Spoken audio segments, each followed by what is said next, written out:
Good morning everyone, and welcome back to Craft Eccentricity. I hope everyone has an awesome day today, and I have an AlinaCraft design team haul and a project share. Now, a few people have said to me, you don't get much. Well, yeah, I do. I get what I chose. So this is what I've chosen, and these took a while to get to me. I think the package got lost, but they're all mixed up because I've done projects. So my first one is a little angel. Now, Alina does include with all of her products a little project photo. So you can basically see how it's going to look and how you want to change it for yourself. So that is the little angel, and that's quite an old die, and I noticed not many people seemed interested in it, and I thought, why on earth not? I'm going to get that because it looks really cute and interesting. So there you go, I got that one. And then I got this, which is all stained up because I've used it, and this will immediately go into my favourites box. It is absolutely gorgeous. It's got all those kind of, like, I don't know, vintage, trendy, ephemera type bits and pieces. If you love your gingerbread, how can you live without that one? You just can't. It's absolutely gorgeous. The only one on this set that I haven't used yet is this one, but I will use it. But that is going to hit my favourites box. That Merry Christmas sentiment is just, you know, it's just wonderful. Wonderful, wonderful. And who doesn't want to make cute little tickets? That's what I say. This one, very stained up and misaligned, which means I'm going to have to show you. And they're two Santa stamps, and they're vintage ones. And this one is highly recognisable. It's a vintage advertising Santa, and basically that's how I've used it to do my card. And then this Santa is in a circle, and I put him more wonky on the packaging, so I do apologise for that. And then next up, I asked for the Merry Christmas frame, which if I get in close there, you can see embosses Merry Christmas. And I will actually measure these. So you've got to go all the way to the wiggly bits. And I'm going to say, because of that wiggly bit, 4 3/4 inches square. That's what I'm going to say. Because you have to take into account all these little pieces that, you know, sort of wibble around the lettering. So I asked for that. And she also sent me some lovely little dewdrops, which I don't know if my camera's going to behave. Are gorgeous little things that you can just dot about on everything, and you can put them into shakers. I always like to sort of like get clear stuff like this because I'll use my alcohol ink if I want to make it a different colour. So those are my lovely little AlinaCraft dewdrops. Now last month I got from her the silver and gold metallic pearls, which are absolutely stunning. So right, first up, my first project, and I can measure this stamp now, and it's this vintage Santa, and I stamped it in Versafine Clair. Yep, that's correct. I've coloured it in with my markers, but I cut two of the Santas because, as you can see, I popped it up on foam to make it three-dimensional, and I reckon I'm permanently on that.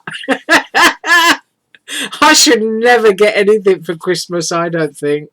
But I just used my Touch 5 markers, and on the glasses there, if you see that, I use my silver sparkle pen. And I'm always showing it, and I don't, there you go. If I turn it that way around, you can see exactly what it is you're looking for. Uniball Signo, and it's the silver sparkle, and it's just absolutely gorgeous.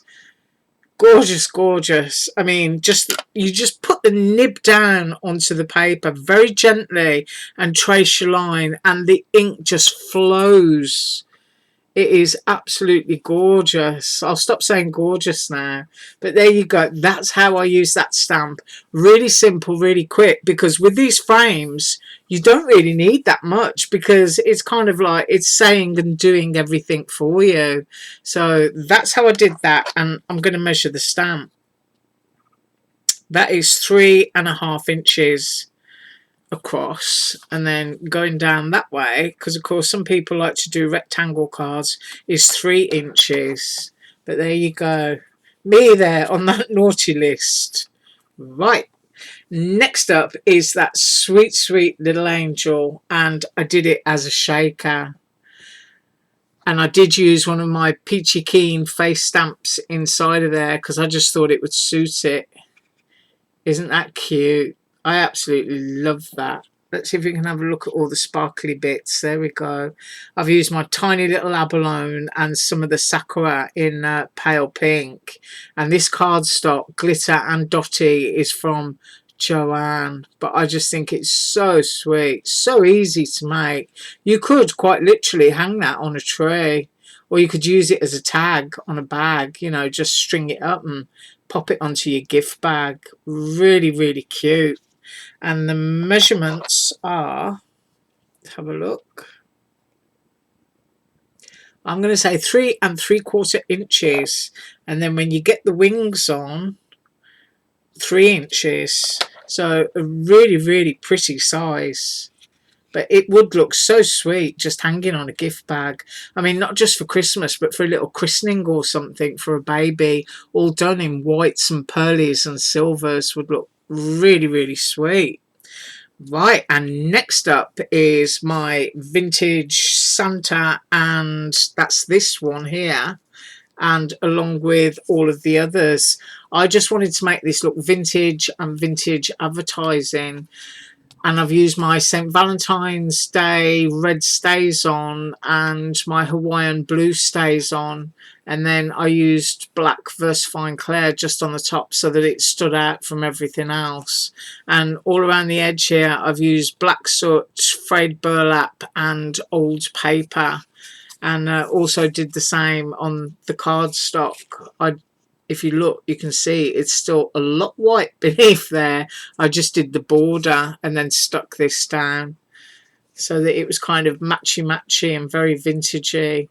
But I just love those stamps. As I said, they're going straight inside of my favourite box. Now, if you've got any ink on 3, which is a great ink, you can stamp solid stamps like this. I know people buy that and they think, oh, but I'd rather have Santa's hat red, and I'd rather do his face in flesh and the beard in white and grey, whatever colours you like to use.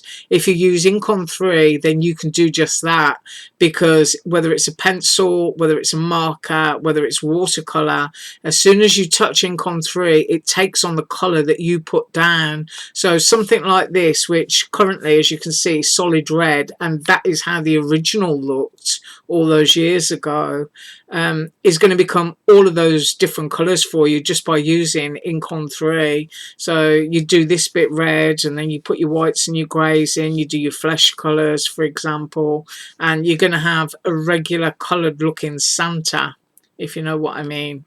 So that stamp is a gorgeous size, 2 3/4 inches. And then if I go at the top there, I'm going to say fraction over 2.5 inches. But it's just absolutely wonderful. Just love it.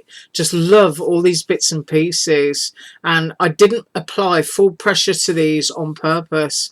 I just wanted it to look distressed and like they were far off in the background kind of thing. But that Merry Christmas sentiment, oh, it's wonderful. Really, really lovely. And if you've got any jars or stuff like that, you can take a stamp like that, put black stays onto it, put chalk paint or something onto your little jar or bottle, put your stamp down flat, ink it up, and then just roll your jar or your bottle over the stamp, and it's going to look like, you know, a pottery jar with the gingerbread company stamp or the old-fashioned sleigh ride stamp or that one. Just gorgeous. Love it. Favourite box, yes indeed. Right, so that is what I've got for you today.